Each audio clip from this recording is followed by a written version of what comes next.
Satchel Paige by Lisa Klein Ransom and paintings by James E. Ransom. The question of the week is, how do we face personal challenges? And the genre of this story is a biography. It tells about a person's life. Look for how the author presents major events in Satchel Paige's life. Leroy Satchel Paige earned his nickname as a young man. He carried suitcases, satchels, for passengers at Union Station in Mobile, Alabama. Satchel was a natural athlete. People said that by the age of 10, he could outpitch grown men. So in 1923, at the age of 19, he decided to earn his living as a baseball player. In those days, baseball was a segregated sport. African Americans were forced to play in their own leagues and separate from whites.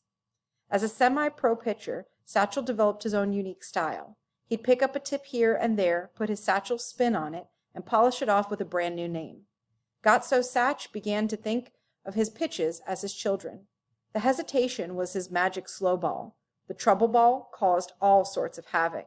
And then there was the b-ball, which according to Satch would always be where I want it to be.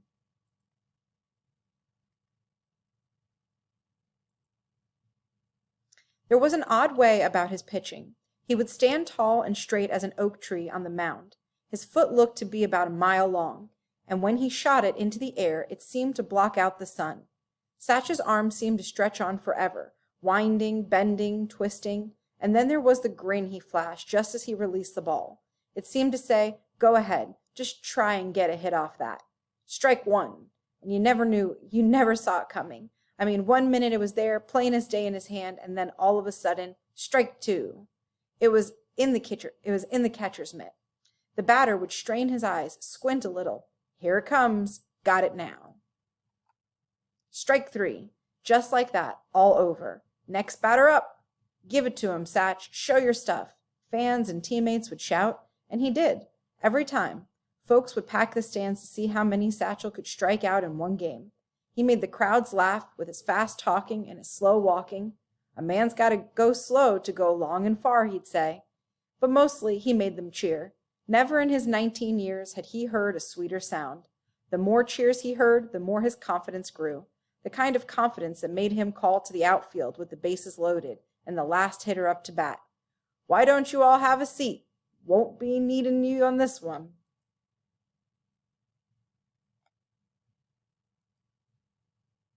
Wherever the crowds went, a good paycheck followed, so he made sure to keep them coming. After just 1 year, he was playing in the Negro Major Leagues for the Chattanooga Black Lookouts, and the folks were still cheering and shouting, "Give it to him, Satch. Show your stuff." There were 2 major leagues back in 1924 when Satchel was called up. Because the white Major League ball clubs wouldn't allow blacks to play in their leagues, blacks had created their own in 1920 and named them the Negro Leagues. The white Major League players enjoyed trains, hotels, hot meals, and short seasons. Negro Leagues players were often refused meals in restaurants and rooms in hotels. They ate on the road and they slept where they could, in train depots or on baseball fields. They played 2, sometimes 3 games a day, nearly every day, in a season as long as the weather would hold. And when the season ended in America, Satch went right on playing and traveling in other parts of the world. Life in the Negro Leagues suited Satchel. He was a traveling man. One city could never hold him for long. He moved from Alabama, where he played with the Birmingham Black Barons, to Tennessee, where he played with the Nashville Elite Giants, to Pennsylvania, where he played with the Pittsburgh Crawfords. From the first breath of spring till the cool rush of fall, he would ride. Sometimes he joined his teammates on rickety old buses, bumping along on back roads studded with potholes so deep, players would have to hold on to their seats and stomachs just to keep from spilling into the aisles. But mostly he drove alone in cars that would take him wherever he wanted to go. The fans would always be waiting in the next town. Their wait could be a long one. He was never much for keeping anyone's time but his own. Once he reached his mid-30s, the joys of traveling began to wear thin for Satchel. He found himself longing for a more settled life and the comforts of a home. In 1941, he finally found it in the warm smile and tender heart of Lahoma Brown. Satch rested his travel and weary legs and happily began his second career as a husband and a father. But even though he had finally found what he thought he had been searching for, it was only a year before he took to the road again, and with his first and only true love, baseball. His family would have to wait. Satchel's teammates were in love with the game too. And out of that love grew players better than anyone could ever dream. His teammates included Cool Papa Bell, a hitter who ran bases so fast, if you blinked, you'd swear he'd never left home plate. Oscar Charleston was an outfielder who could tell just where a ball would land as soon as he hit the ball. And then there was Josh Gibson, who some said could hit a ball so hard and so far it would land somewhere in the middle of next week. Because of his powerful hitting and home run record, Josh was sometimes called the Black Babe Ruth. But many wondered if the Babe should have been called the White Josh Gibson. Back in 1923, when Gibson and Satch were teammates on the Pittsburgh Crawfords, they were considered a mighty powerful duo. Posters for the Crawfords read, Josh Gibson and Satchel Paige, the greatest battery in baseball. Gibson guaranteed to hit 2 home runs, and Paige guaranteed to strike out the first 9 men. Someday we'll meet up and we'll see who's best, they would often joke with each other. In 1942, soon after Satchel's return to the road, they got their chance. It was September 10th, 1942, the second game of the Negro World Series. Satch's team, the Kansas City Monarchs, was in a heated best-of-7 matchup against the Homestead Grays, led by Josh Gibson. Towards the end of the game, Satch decided to raise the stakes.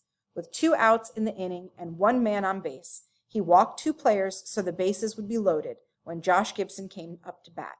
Someday we'll meet up and see who's best, rang in Satch's ears as he prepared to face the man who he would now determine the fate of his team and Satch's reputation. Satchel called to Josh, remember back when we were playing with the Crawfords and you said you was the best hitter in the world and I was the best pitcher? Yeah, I remember, Josh called back. Well, now we're going to see what's what, Satch said. With a ball in hand and a grin on his face, Satch told Josh, I'm going to throw a fastball. Let her high. Strike 1. Josh shook his head, tightened his grip on the bat, and resumed his position as he tried to stare into Satchel's eyes. But Satch stared straight ahead at Josh's knees. His coach back at the Mount Meigs school had always told him, look at the knees, Satch. Every weakness a batter has, you can spot in the knees. Now I'm going to throw this one a little faster and belt high, Satch said during the windup. Strike 2. In typical Satch style, he called in a mocking voice. Now I got you. 0-2, and I'm supposed to knock you down, but instead I'm going to throw a pea at your knee. Strike 3. Josh never moved the bat. Satch slowly exhaled the breath he'd been holding since the windup. It was over. He had done what he had come to do. Nobody hit Satchel's fastball, he said, through a smile as bright as the sun, and nobody ever will.